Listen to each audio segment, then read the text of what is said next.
There are two kinds of laws from which Indian constitution was adapted. That is British style of law and USA American style.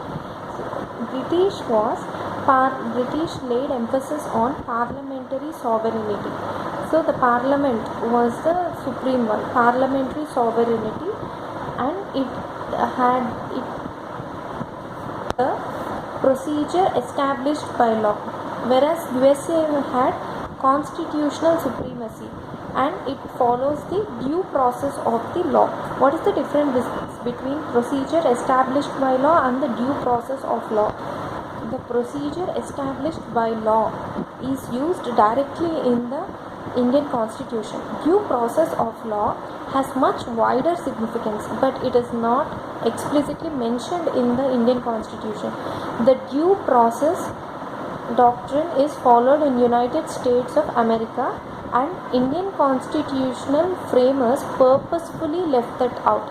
But in most of the recent judgments of the Supreme Court, the due process aspect is coming into picture again. Let's see the difference in detail. Procedure established by law. It means that a law that is duly enacted by the legislature or the concerned body is valid if it has followed the correct procedure. Following this doctrine means that a person can be deprived of his life or personal liberty according to the procedure established by the law. So if Parliament passes a law, then the life or personal liberty of a person can be taken off according to the provisions and procedures of that law. This doctrine has a major flaw.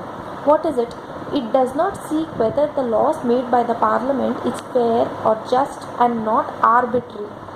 Procedure established by law means a law duly enacted is valid if it's contrary to principles of justice and equity. The strict following of the procedure established by law may raise the risk of compromise to life and personal liberty of individuals due to unjust laws made by the lawmaking authorities. It is to avoid this situation, Supreme Court stressed the importance of the due process of the law. What is due process of law? Due process of law doctrine not only checks if there is a law to deprive the life and personal liberty of a person, but also sees if the law made is fair, just and not arbitrary. If Supreme Court finds that any law was not to find out that any law as not fair, it will declare it as null and void. So this doctrine provides more fair treatment of individual rights. Under due process, it is the legal requirement that the state must respect all the legal rights that are owned to a person, and laws that states enact must conform to the laws. In layman's words, due process of law is equal to procedure established by law, and the procedure should be fair and just and not arbitrary. Starts the historical background. So the British came to India in 1600 as traders in the form of East India Company, which had the exclusive right of trading in India under a charter granted by the Queen Elizabeth I. In 1765, the company, which till now had purely trading functions, it obtained the Diwani rights, that is, rights over the civil, and Diwani rights means rights over revenue and civil justice of Bengal, Bihar and Orissa. So 3 provinces ki daniki rights dorkindi. So 1600 lo they got the trading license from the crown. Then monopoly to East India Company. They were so highly rich. 1764 lo Battle of Buxar jarigindi. So addition in riches due to the Diwani rights of Bengal, Bihar and Orissa. Okay, 1765 the company had got the Diwani rights. So this started its career as a territorial power. In 1858, what happened? In the wake of the Sepoy Mutiny, the British Crown assumed the direct responsibility for the governance in India. So this rule continued until India was granted independence on August 15, 1947. So the company it had become very much wealthy, but they demanded for one more £1 million from the crown. So crown was shocked. and they thought for the regulation of the company. So they had enacted quid pro quo. Then with independence came the need for a constitution. Hence, a constituent assembly was formed for this purpose in 1946, and on 1950, January 26, the constitution came into being. However, various features of the Indian constitution and polity have their roots in the British rule. So there were certain events in the British rule that laid down the legal framework for the organization and the functioning of the government and the administration in British India. These events have greatly influenced our constitution and our polity. So they are explained here in the chronological order under two major headings, that is company rule from 1773 to 1858 and the crown rule 1858 to 1947. So the first act was the regulating act of 1773. One was Regulating Act of 1773. This act was of great constitutional importance because it was the first step, taken by the British government to control and regulate the affairs of East India Company in India. It was the first step towards the centralization and concept of checks and balances. And it recognized for the first time the political and administrative functions of the company. It laid the foundation for the central administration in India. First step towards the centralization. It means it laid the foundations for the central administration in India. For the first time, it had recognized the political and the administrative functions of the company. Who recognized? The British government. It was the first step taken by the British government to control and regulate the affairs of the East India Company in India. What are the features of this act? They are, it designated the Governor of Bengal as the Governor General of Bengal, and it created an executive council of 4 members. It created an executive council of 4 members to assist him. The first such Governor General was Lord Warren Hastings. Lord Warren Hastings was the first Governor General of Bengal. It made the governors of Bombay and Madras Presidency subordinate to the Governor General of Bengal, unlike earlier when the 3 presidencies were independent of one another. Then it provided for the establishment of a Supreme Court at Calcutta. That is, in 1774, Supreme Court was established at Calcutta, and Lord Impey, IMPAY, was the first Chief Justice. Then it prohibited the servants of the company from engaging in any private trade or accepting any presents or bribes from the natives. Prohibited the servants from any private trade, gifts and bribes. Then it strengthened the control of the British government over the company by requiring the Court of Directors, a governing body of the company, to report on its revenue, civil and military affairs in India. So the Court of Directors, which is the governing body of the company, had to report on its revenue, civil and military affairs in India to the British government. The control, they were controlling, the British government were controlling. Then second one was the Amending Act of 1781. In this, the defects of the Regulating Act of 1773 were rectified. The British Parliament passed this Amending Act. British Parliament passed this Amending Act of 1781, also known as the Act of Settlement. Act of Settlement or Amending Act of 1781. So it exempted the Governor General and the Council from the jurisdiction of the Supreme Court for the acts done by them in their official capacity. అంటే వాళ్ళ ఆఫీస్లో ఉన్నప్పుడు ఏ acts చేసినా whatever they do, they are exempted from the jurisdiction of the Supreme Court, who Governor General and then his council. Similarly, it exempted the servants of the company from the jurisdiction of the Supreme Court for their official actions. In their official capacity, even the servants of the company were exempted from the jurisdiction of the Supreme Court. Then it excluded the revenue matters and the matters arising in the collection of the revenue from the jurisdiction of the Supreme Court. అంటే ఇప్పుడు వెళ్ళి people దగ్గర revenue collect చేస్తారు, అప్పుడు ఏదైనా జరిగి ఏదైనా problem అయినప్పుడు ఏదైనా మ్యాటర్స్ ఇష్యూస్ అరైజ్ అయినా కూడా even while collecting the revenue then even those were excluded from the jurisdiction of the supreme court. It provided the Supreme Court that the Supreme Court to have it provided that the Supreme Court was to have the jurisdiction over all the inhabitants of Calcutta లో ఉన్న వాళ్ళందరిపైన the Supreme Court had their jurisdiction అని చెప్పారు.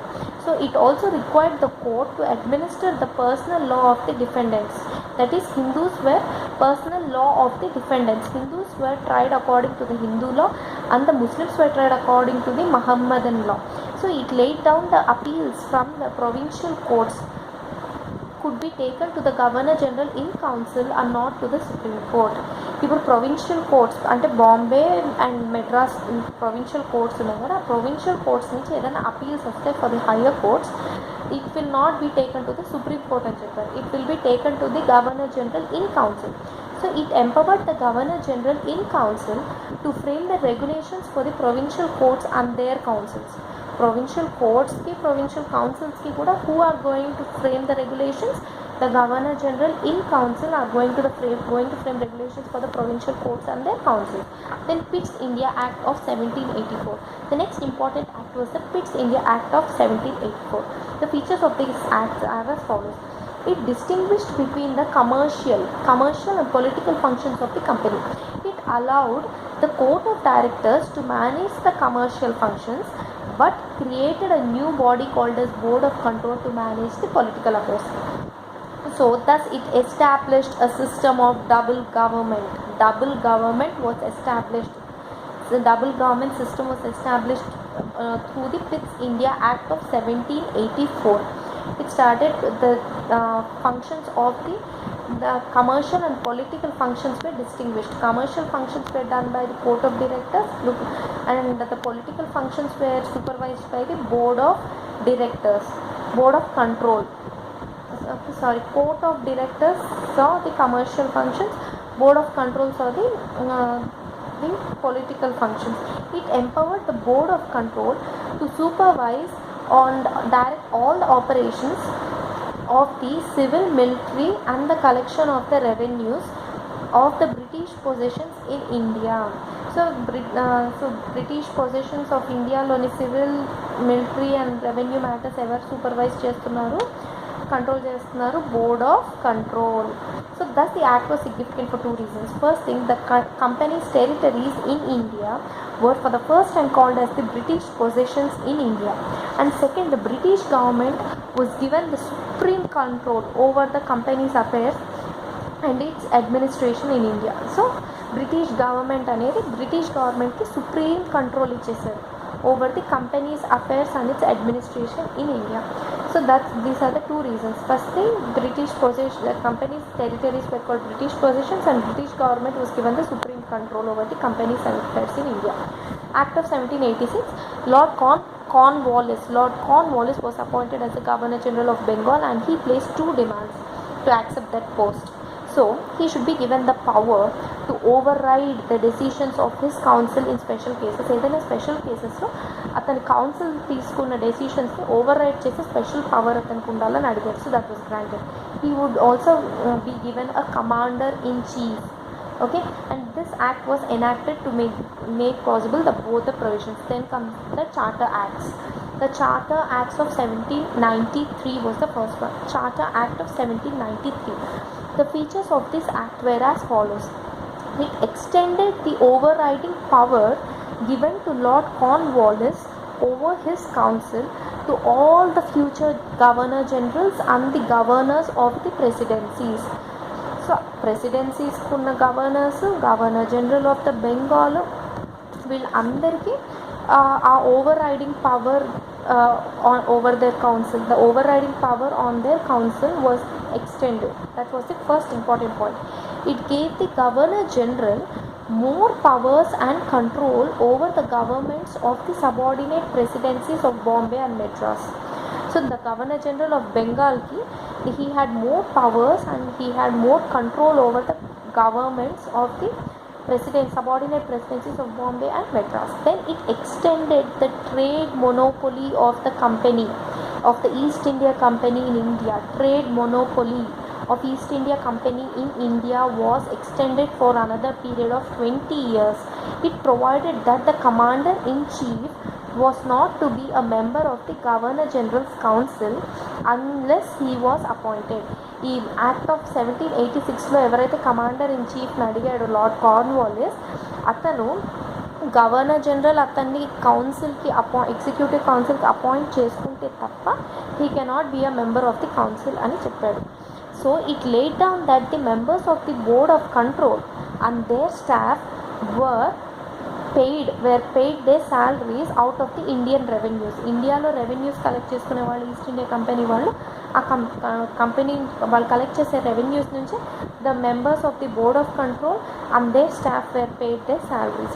So these were the 5 important points. The overriding power over the councils, then the subordinate governments they had more power. The extended trade monopoly, commander-in-chief to be in the council or no, and then board of control members had to be paid from the Indian revenues. Now Charter Act of 1813. This act, the features of this act were it abolished the trade monopoly of the East India Company in India. Charter act of 1793లో ఏం చేశారంటే 20 years extend చేసి ఇచ్చారు 1813 వరకు. 1813లో trade monopoly of East India Company in India was abolish చేసేసారు after the first one. That is the Indian trade was thrown open to all the British merchants. Britishers ఎవరైతే బ్రిటన్లో ఉన్న మర్చెంట్స్ ఉన్నారో వాళ్ళందరికీ the trade was thrown open. However it continued the monopoly of the company over trade in tea and trade with China. ఇండియాలో tea trade మటుకు only east India company it had the monopoly, and the trade with చైనాతో మటుకు it had the east India company had the monopoly. The trade in tea and trade with China, the East India Company had the monopoly. Then it laid the strong emphasis on the sovereignty of British Crown over the company's territories in India. The sovereignty of the British Crown over the company's territories in India. Then it allowed the Christian missionaries to come to India for the purpose of enlightening the people of India. Oh my God! And it allowed the Christian missionaries to come to India for the purpose of enlightening the people of India. So it provided for the spread of Western education among the inhabitants of the British territories in India. The inhabitants of the British territories evaraithe unnaro, so they had given the permission to teach them Western education. The spread of Western education among the only inhabitants of the British territories in India. Christian missionaries were allowed, British merchants were allowed. Then sovereignty of the British Crown అనేది over the company's territories ని ఇంకా increase చేశారు. It authorized the local governments in India to impose taxes on persons. Local governments ఏవైతే ఉంటాయో at the tier 3 లెవెల్లో local గవర్నమెంట్స్ని they ask them to impose taxes on persons. They could also punish the persons for not paying taxes. వాళ్ళు ఒకవేళ taxes pay చేయకపోతే they can even punish them for not paying the taxes. The local governments had the power. They gave power to the local governments to impose taxes and to punish them when they do not pay taxes. Then the next Charter Act of 1833. Charter Act of 1833, this was the final step towards the centralization in the British India. This was the final step towards the centralization. So the first step was Regulating Act of 1773, the centralization in India. And Charter Act of 1833 was the final step towards the centralization in the British India. The features of this act were as follows. It made the Governor General of Bengal as the Governor General of India. Governor General of India చేసేసారు ఇప్పుడు. And they vested in him all the civil and military powers. Revenue powers లేదు గుర్తుపెట్టుకోండి. Only civil and military powers were vested in the Governor General of India. Thus the act created for the first time the government of India, for the first time government of India having authority over the entire territorial area possessed by the British in India. So then Lord William Bentinck was the first Governor General of India. So Lord William Bentinck was the first Governor General of India, and it deprived the Governor of Bombay and Madras of their legislative powers. వాళ్ళకున్న legislative powers కూడా తీసేసి, అంటే legislative powers అంటే making some laws and acts in their presidencies, ఆ powers తీసేసి మొత్తం powers governor general of ఇండియాకి ఇచ్చేసాడు అనమాట. So the Governor Generals of Bengal and Madras were deprived of the legislative powers. The Governor General of India was given the exclusive legislative powers for the entire British India. So the laws made under the previous acts were called as regulations, while the laws made under this act were called as acts. Under this regulating act of Charter Act of 1833 was called as acts. Charter Act of 1833 was called as acts. So it ended the activities of the East India Company as a commercial body. Now it became a purely administrative body. Commercial బాడీగా, అంటే trading వీటిగా ఇవి చేసుకునేది కదా ముందు, ఆ commercial బాడీగా it ended the activities of the East India Company as commercial body. Now it was purely administrative body అనమాట in India. It provided that the company's territories in India were held by it in trust for His Majesty, his heirs and successors. So ఇక్కడ ఉన్నవన్నీ all the British possessions in India, British company's territories were held by it in trust for His Majesty, his heirs and his successors. We have trust in him. The Charter Act of 1833 attempted to introduce a system of open competition for selection of civil servants.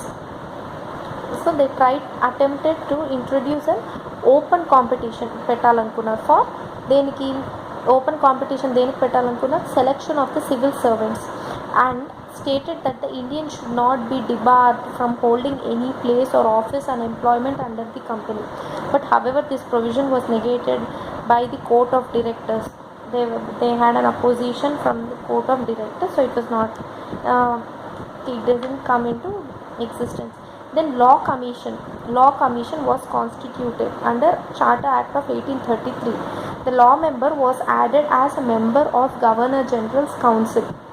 Governor General Executive Council ఉంది కదా, so ఆ మెంబర్కి లా మెంబర్ని add చేశారు but law commission అనేది it was constituted. The next act was charter act of 1853. This was the last in the series of the charter acts, and then passed by the British government between 1793 to 1853. So it was a significant constitutional landmark అంటే ఇది. So the features of this act were as follows. So it separated for the first time the legislative and the executive functions of the Governor General's Council. It provided దేనికి separate చేశారు, ఇన్సేపు only legislative functions అని చూసామా, ఇప్పుడు legislative and executive functions of the council రెండింటిని they have separated. Legislative functions executive functions of governor generals కౌన్సిల్ది separate చేశారు. It provided for addition of 6 new members called legislative councillors to the council.